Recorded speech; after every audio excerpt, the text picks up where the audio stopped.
ماشي هنا في قلب الريف المصري. الطبيعة مناظر سبحان الله خلابة، تحس انك ماشي في جنة. بس طبعا الجنة مختلفة عن هنا، الجنة مفيهاش زواحف ولا حشرات، وربنا سبحانه وتعالى لما سماها حدائق ذات بهجة يعني بتجيب البهجة والسرور. ده بقى الجنة كلها أصلا شكلها أخضر وخضرة، فبتجيب البهجة.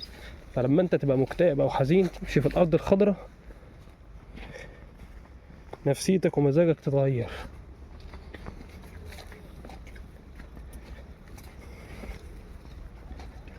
كان طبعا في الشتاء الريف ده بيبقى ليه شعور خاص، الجو بيبقى برد أيوه، بس تعرف تمشي شوية عن الصيف ودرجة الحرارة المرتفعة دي.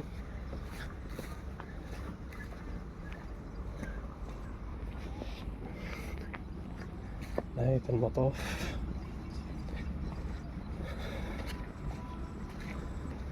سبحان الله.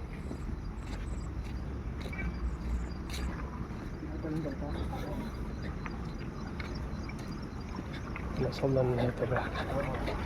شايفين شكل المية سبحان الله.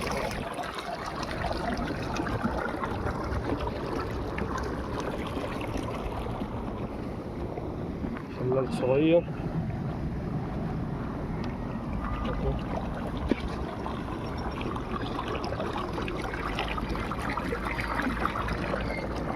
حاجة سبحان الله. ده الشلال الكبير.